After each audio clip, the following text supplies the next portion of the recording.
Halo semua, kembali lagi di channel Zfilm. Seperti biasa, kali ini aku mau review tapi bukan drama Korea. Yang aku bahas kali ini adalah drama Jepang yang berjudul Kereshi Woron Dikamasita yang dirilis pada tahun 2018. Drama ini dibintangi oleh aktor tampan yaitu Rusa Yokohama. Dan jalan ceritanya menceritakan seorang perempuan yang membeli cowok di situs ilegal untuk dipekerjakan sebagai pacar pinjaman. Penasaran dengan alur ceritanya? Yuk tanpa lama-lama mari kita bahas dramanya. Di awal video kita diperkenalkan 3 resepsionis cantik yang bekerja di perusahaan. Status mereka hanyalah sebagai karyawan kontrak. Mimpi dari 3 wanita tersebut adalah mendapatkan pengusaha kaya berwajah tampan. Salah satu resepsionis itu bernama T. Ukishima. Kita panggil saja dengan gampangnya T. T juga memiliki pacar yang bekerja satu perusahaan dengannya. Ketika ia dalam perjalanan pulang, T bertemu dengan pacarnya yang sedang asik menggandeng wanita lain. Pacarnya itu bernama Sunpei. Sunpei berkata ke cewek yang ia gandeng kalau T adalah resepsionis di tempatnya ia bekerja. Di situ T sedikit agak terkejut dengan pengakuan pacarnya. Kemudian T bertemu dengan mantan seniornya dulu di tempatnya ia bekerja sekarang, yang bernama Reika. Reika memperkenalkan kepada T situs ilegal yang dapat menyewa seorang pria, tapi bayarannya memang agak mahal. T di situ bingung dengan apa ia harus membayarnya. Reika pun menjawab kalau ia bisa membayarnya melalui pinjaman sebesar 39.800 yen. Di situ T pun ingin mengklik cowok yang ia pesan, tapi tiba-tiba handphonenya berbunyi. Pacarnya memberi pesan ke T kalau yang tadi ia jalan bersama dengan Sunpei adalah adiknya. Karena T adalah wanita yang polos, ia mempercayai perkataan pacarnya tersebut.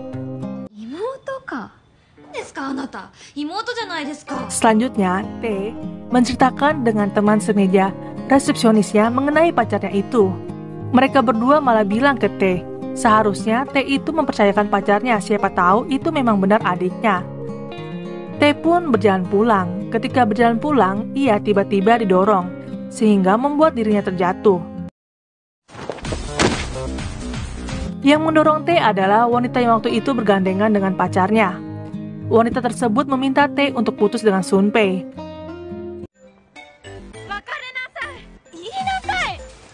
Reika pun yang melihat kejadian itu, ia pun langsung menolong T dengan wanita tersebut.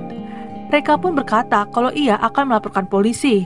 Di situ T malah membela wanita tersebut. Ia berpikir kalau wanita itu benar adiknya Sunpei. Dan wanita itu mengatakan kalau T adalah wanita yang memang bodoh. Keesokannya T dan Sunpei makan siang bersama. Sunpei berkata kalau ia akan dipindahkan ke cabang Singapura. Sunpei di situ menanyakan ke T mengenai apakah T itu bisa bicara bahasa Inggris. Di situ T menjawab dengan keraguan.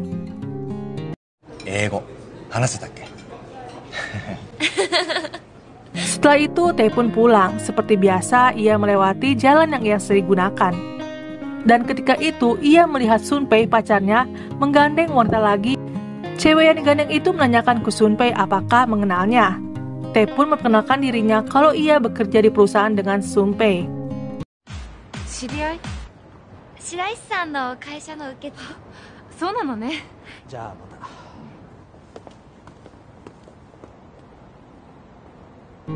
Dan seperti biasanya, Sunpei mengirim pesan ke T kalau wanita itu adalah kakak perempuannya. T pun yang sampai di rumahnya, ia merasa lelah dengan alasan pacarnya tersebut. Ia pun di situ membuka situs yang bisa membeli cowok. T sangat frustasi sambil ia meminum alkohol. T pun melihat pria yang terpampang di situs itu yang terlihat konyol, dan di situ membuat T merasa kesal melihatnya. Pagi harinya, T kedatangan kurir. T melihat dari kamarnya kalau kurir tersebut mengantarkan sebuah box besar dan box itu bergerak. Di situ T mengingat kejadian malam hari yang dimana ia kebanyakan minum. Dan tanpa sadar malah ia membeli cowok dari situs ilegal. Selanjutnya T menelpon Reika untuk datang ke rumahnya. Reika pun datang dan langsung melihat surat perjanjian.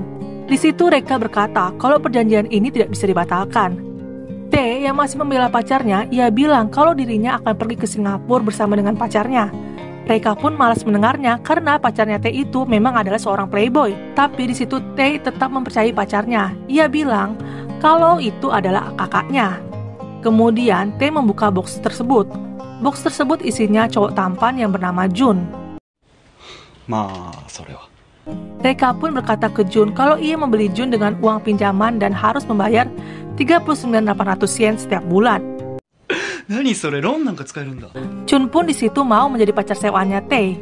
Reika pun mengancam Jun yang dimana Jun harus melakukan semua apa yang dikatakan oleh Tae. Dan di situ Reika pun juga mengancam kalau Jun kabur itu adalah percuma karena kakinya sudah terpasang pelacak GPS yang dimana Jun akan dikejar oleh perusahaannya jika ia berani kabur. Setelah Reika pulang, Tae menanyakan mengenai namanya Jun. Jun di situ memperkenalkan dirinya. 刹那純純です Tae pun menyuruh Jun untuk pergi membelikan pembalut. Jun pun patuh dengan ucapannya Tae. Ketika Jun keluar, Tae di situ merasa senang karena mendapat pria tampan walau ia harus membayar cicilan dengan tiap bulannya.